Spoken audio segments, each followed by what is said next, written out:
Elia ini dalam masa kekeringan banyak orang di luar kelaparan, Elia dapat asupan makanan. Apa saudara? Steak.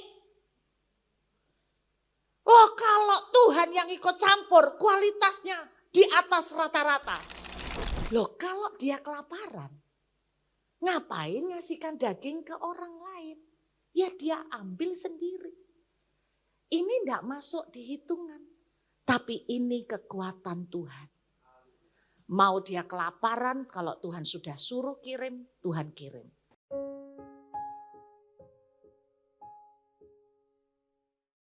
Saya biasanya kasih contoh begini Bapak Ibu ya. Saya kasih contoh begini. Saya ini kan punya permanen residen dari Australia. Nah di Australia kita yang punya permanen residen, kita kalau cek darah semuanya itu gratis. Iya kan? Lalu kemudian saya jalan-jalan ke Surabaya. Lalu di sebuah klinik ada tulisan, cek darah komplit 3 juta. Iya kan? Lalu kemudian saya masuk karena saya mau cek darah. Kira-kira menurut Bapak Ibu konyol enggak? Konyol, kecuali saya sudah kejang-kejang, mepet, nggak bisa nunggu pulang Australia. Ya kan ceritanya seperti itu kan. Nah kalau saya melihat ada klinik yang kemudian menawarkan diskon separuh harga 1,5 juta misalnya. Saya masuk ke dalamnya, menurut Bapak Ibu saya bijak enggak? Kenapa? Nah, karena dia yang gratis. Saudara dan saya suka yang gratis kan? Betul?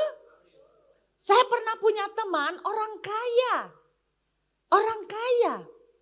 Ternyata satu kali di daerah Ahmad Yani di gedung apa gitu loh. Di Ahmad Yani itu ada gedung apa gitu loh. DBL atau apa aku enggak tahu. Tapi di situ ada acara pembagian karena marketing Indomie itu ngadakan marketing jadi ada pembagian Indomie gratis. Yang mengesankan pasti yang mana di mana-mana ada pembagian gratis itu kan banyak toh berjubel kan. Saya kaget ini orang kaya ikut antri. Saya bilang, Cik, ngapain antri? Indomie lo cuman berapa, kamu tuh kok sampai ngebelain, dapat berapa? Ya lumayan burut aku ngantongin 2. Oh Tuhan, ngantongin 2 dibelain antri dari pagi. Saya jadi kepo, kenapa? Penasaran. Cik, cuma dapat 2, kamu seneng tak dapat 2? Oh saya puas Bu. Kenapa? Ibu Ruth tahu enggak, semua yang gratis tuh rasanya beda. Saya baru tahu jawabannya. Semua yang gratis rasanya lebih enak. Lebih mantap dan gurih katanya. Bapak Ibu, makanya saya tuh mau kasih tahu ya.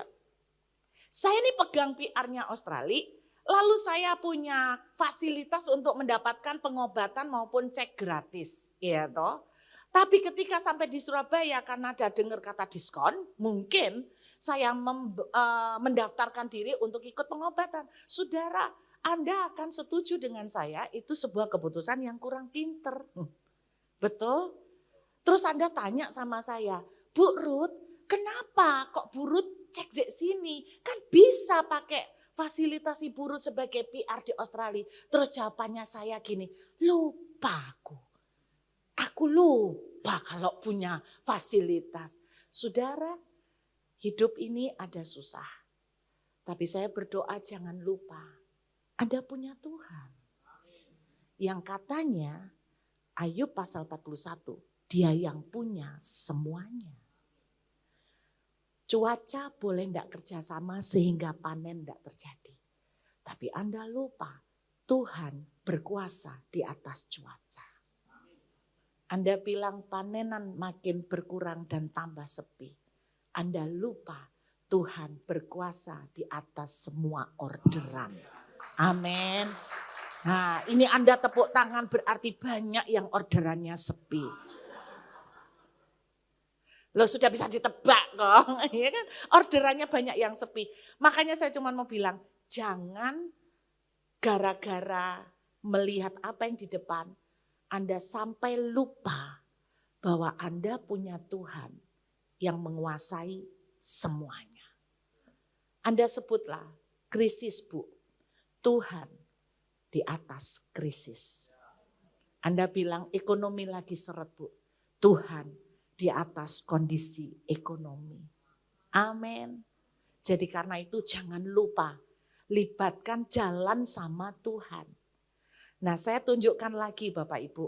Di dalam 1 Raja-Raja 18 kita baca Elia mengalami masa kekeringan. Betul? Lalu kemudian Alkitab menceritakan cerita yang sangat familiar buat saudara. Elia dapat makan apa? Dari mana? Burung gagak dan dapat minum dari air di sungai Kerit, ya kan? Logikanya ini intervensi Tuhan, cuman Tuhan yang campur tangan. Kalau enggak campur tangan Tuhan enggak mungkin. Elia ini dalam masa kekeringan banyak orang di luar kelaparan, Elia dapat asupan makanan. Apa saudara? Steak. Oh, kalau Tuhan yang ikut campur, kualitasnya di atas rata-rata. Saya yakin sebelum itu Elia enggak pernah makan steak. Kenapa? Karena makanannya orang Israel rata-rata adalah dari gandum. Karena steak termasuk kemewahan. Betul enggak? Elia dikirimin steak sehari 2 kali cukup. Karena saya pernah ngerasain kalau kita makan daging itu kenyangnya lama ya. Kalau kita makan mie kenyangnya sebentar. Habis itu lapar lagi. Makanya dipikir-pikir kalau makan mie bahaya juga ya. Nah, Elia dikirimin makan steak 2 kali sehari. Loh, saya membayangkan jangan-jangan Elia keluar dari tepi sungai Kerit, badannya bentuk semuanya. Otot-otot terbentuk karena yang dikerjakan di tepi sungai Kerit adalah selain bersengkrama dengan Tuhan, dia olahraga mungkin nge-gym di tepi sungai Kerit, kan ada kerjaan yang lain toh ya saudara, mungkin dia nge-gym, jadi keluar makanannya berkualitas, bermutu, olahraganya, airnya luar biasa, keluar badannya seperti Ederei. Mungkin nggak ada sih di Alkitab, ini bisa penyesatan.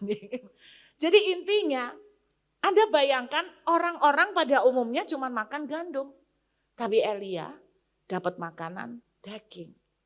Kalau Tuhan intervensi, jauh lebih bagus daripada kamu yang pakai kekuatan. Saya percaya kalau Elia ngotot pakai caranya untuk cari makan, hancur dia. Karena semua kelaparan. Tuhan punya segalanya.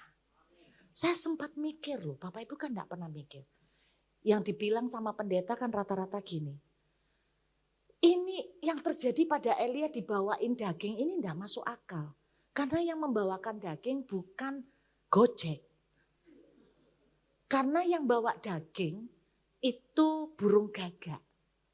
Burung gagak makanannya daging juga. Dia kan karnivor, ada yang makan bangkai-bangkai dan gitu kan. Saya cuma sempat mikir gini, apa burung gagaknya enggak kelaparan?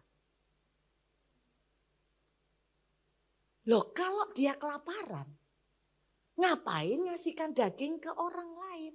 Ya dia ambil sendiri. Ini enggak masuk di hitungan.